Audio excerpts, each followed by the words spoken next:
Do you think you need thousands of pounds a month to be able to build a decent pension pot and have a decent retirement? Well, think again, because right now millions of Brits do feel priced out of a decent retirement. With the cost of living swallowing their spare pennies, putting money aside can feel impossible. But here's what most people don't realise. Even on a tight income, you can absolutely build a pension pot that supports the future that you desire without sacrificing your present. So today I'm going to show you some smart strategies for growing your pension using tools that are already out there and readily available. These include government incentives, employer perks, and just some clever saving techniques that you might not have heard of. And if this video has you thinking, ooh, well, hey, maybe I can get on track for retirement after all. Well, of course you can, and we are here to help. Our free review has helped thousands of people build a clear, more confident plan for retirement. It's what we live for. And the proof really is in the pudding. Sometimes just a few tiny changes can make a huge difference to your life. So click the link below.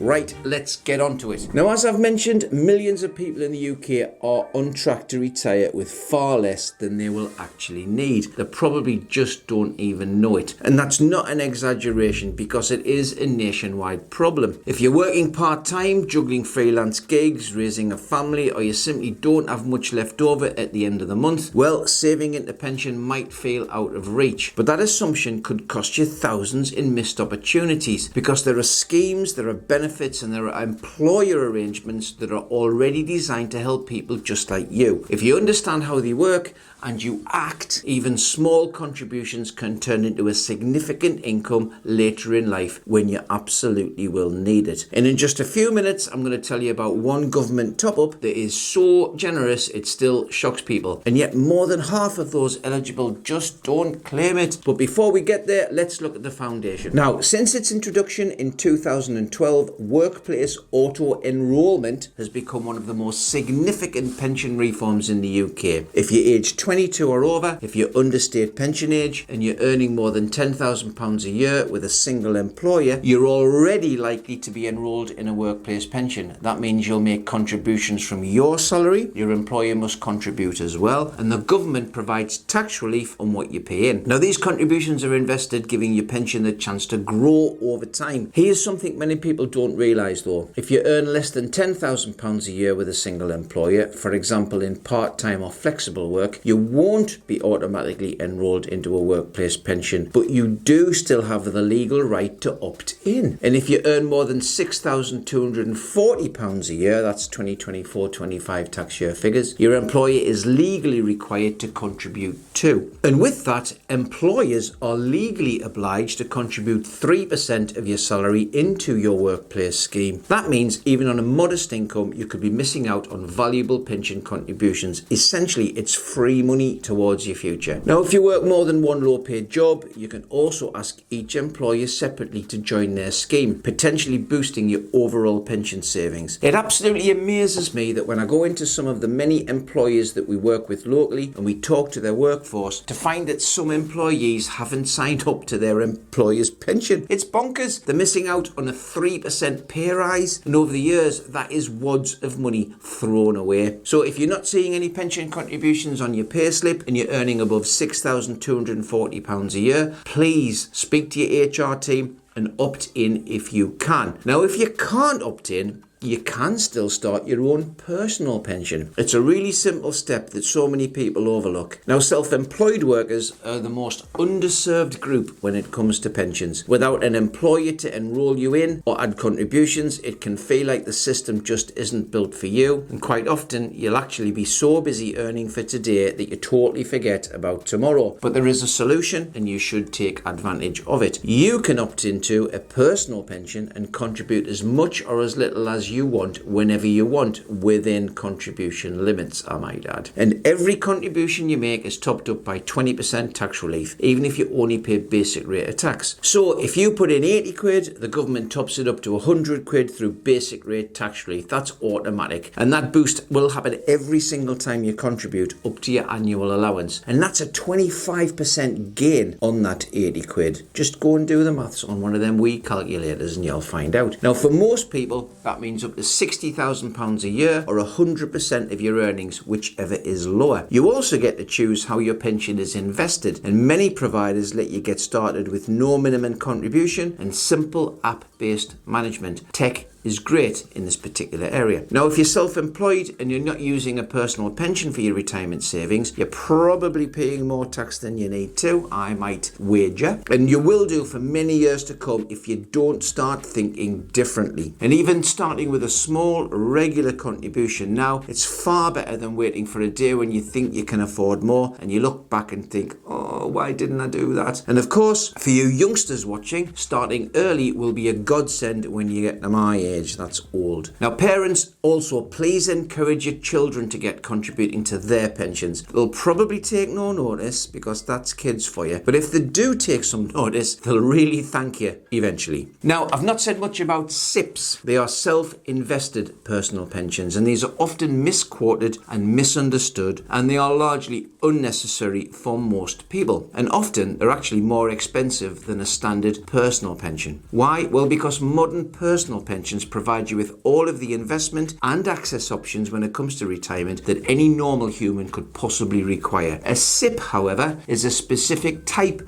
of personal pension which also allows it to invest in commercial property. Now, if you aren't going to want to buy a shop or a factory or a commercial unit or some land or some woodland with your pot, you probably don't need a SIP, so you don't need to pay for something that you don't need. Feeling like even a regular monthly pension payment is too much for you right now? Well, you're definitely not alone, folks, but here's the secret. Small, consistent savings can pack a powerful punch over time. Thanks to clever apps, you can boost your pension pot without even noticing. These tools round up your everyday spending to the nearest pound, and they automatically funnel the spare change into your pension or savings. So if you grab a coffee for £2.30, the app rounds it up to £3, sending 70 pence to your pension. Now, those tiny amounts might not sound much, but they add up fast. Just £1.50 a day can grow to over £500 a year, and with the government adding 20% tax relief on top, that's more like £625, all from pretty much spare change that you might not even miss. Plus, many apps let you set small weekly payments, say £5, that feel manageable or maybe even just unnoticeable, but they can grow significantly over time through investment returns and compound interest. So what's the takeaway? You don't have to overhaul your budget to start building your pension. Start small, stay consistent, and watch your savings quietly grow. Now, here's something that many people overlook. Sometimes the biggest boost to your pension pot starts by simply looking closer at what you're already spending. We've helped thousands of people find surprising savings just by digging into their everyday habits. Start with your subscriptions. You'd be amazed how many people are quietly paying for services or magazines or something else that they no longer even use or forgot they even signed up for in the first place. So cancelling those extras isn't about sacrifice, it's about smart choices that free up cash without changing your lifestyle. Then take a hard look at your daily expenses. Are you paying for energy that you're not using? Could planning meals better or cutting back on takeaways save you more than you think? Batch cooking is something that recently came into my life, and I tell you, I don't particularly do much of it, but when I do, it lasts me for days and days and days. But these small changes add up fast, though personally, I'm not giving up my Sunday night Indians. Oh no. The key is this: you don't need to make drastic cuts or overhaul your whole life overnight. It's about finding those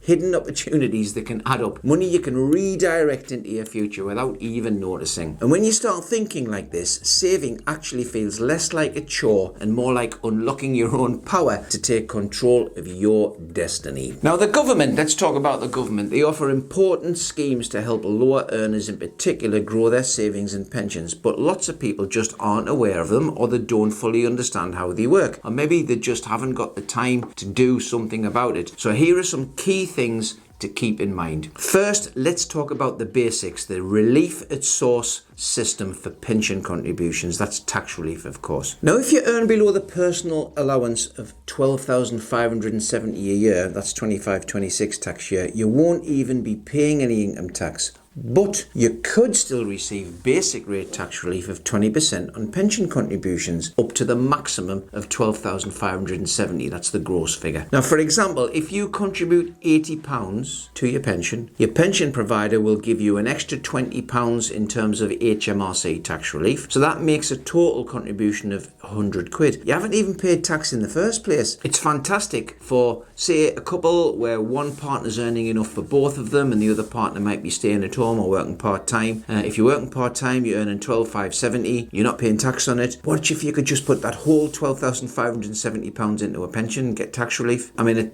it's magic. Higher rate taxpayers, 40% that is at the minute, and additional rate taxpayers, 45%. They can claim further tax relief through their tax returns. It's a really good idea to check with your pension provider that relief at source actually applies in the first place. Second, there's the Help to Save scheme. Now, whilst this isn't a pension, it is a great way to build emergency savings if you're on universal credit or working tax credit. You can save up to £50 a month and the government adds a 50% bonus on your savings. That's paid in 2 instalments of up to £300 after 2 years and another £300 after 4 years. So result of that is a total potential bonus of £600 on £1,200 saved. That's pretty decent. And once you receive that bonus, you can either just keep the money in the savings account that it went into in the first place, or, how's this clever little trick? Transfer it into a pension, and then you get tax relief on the money that the government's given you. It's like double whammy, which is excellent. So please check if you're eligible to sign up for that. Over 3 million people qualify, but so many just haven't taken advantage of this support because maybe they just don't know about it. But I've just told you, so go and check it out. Now, beyond these, there are additional government-backed options as well that could help you save and boost your retirement funds. So one excellent little tool is the Lifetime ISA, known as LISA, or is it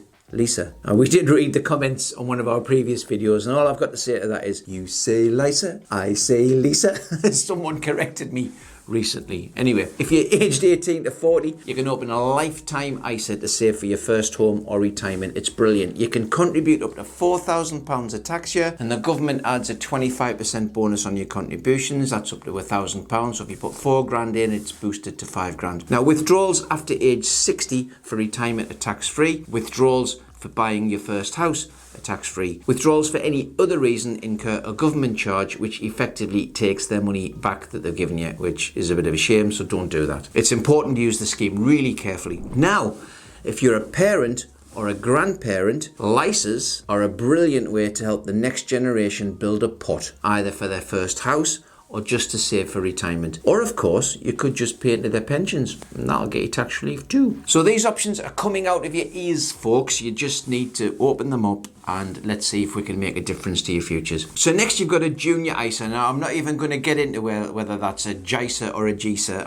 Who cares? It's a junior ISA. These are for parents or guardians. Junior ISAs offer a really tax efficient way to save for your child's future. Now, whilst it's not a retirement product, building savings early can absolutely contribute to long-term financial security, and JISAs, GISAs, junior ISAs are really good. Look into them, see if it'll work for you. Let's cover state pension a wee bit, although we do it in most videos. So hopefully you'll all understand what a state pension is and what it's designed to do. But the UK state pension is based on your national insurance contributions over your working life. For the 25-26 tax year, the full new state pension is £203.85 English pence a week. You can check your forecast online and you can consider topping up national insurance contributions if you've got gaps, potentially increasing your entitlement. Now, there's also a few lesser known tools that can make a huge difference to your long-term income, particularly when used together, so don't overlook these. First, check your national insurance record. You can do that through the government's website and there's a link in the description below. To receive the full UK state pension, you need 35 qualifying years of national insurance contributions. But if you've taken out to raise children, you care for somebody, or you've been unable to work due to illness, or you've got missing years because you're self-employed, that quite often happens, although it shouldn't. In many cases, you can claim national insurance credits to fill some gaps, especially if you've received child benefit, carer's allowance, or certain unemployment benefits. And these credits can be worth thousands in later years. Secondly,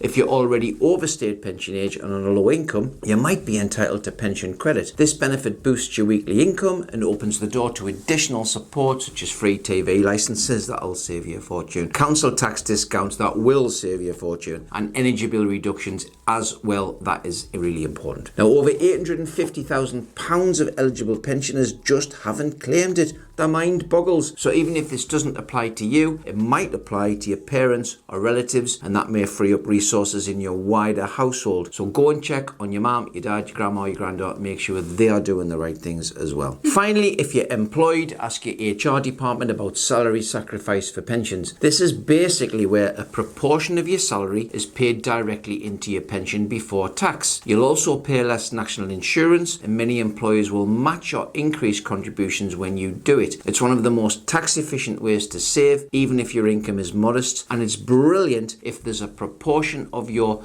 disposable income that actually you're wasting, you could use better, or you're just not spending, you're saving it in cash. Sacrifice it at the top of your salary, save the tax, save the NI, and you'll be better off. I think we've got a few YouTube videos where we talk more about that, so go and watch them and educate yourselves. If you're struggling financially or you're unsure about your retirement path, please know that you're not alone and there is help available. If there's one thing I want you to remember from this video, it's this: having a low income does not mean you're locked out of a good retirement. You can grow your pension pot even if you start small. You just need to use the tools that are already available. Start by checking your pay slips and opting into workplace pensions if you're not already enrolled. If you're self-employed, explore a personal pension and start with whatever you can. Use roundup apps and micro payments to build momentum. Apply for help to save if you qualify. Fill your national insurance gaps and ask about salary sacrifice. But these aren't your only options, but they are some of the most effective and underused strategies out there. And if you're feeling stuck, they're a great place to begin. And folks, it's never too late,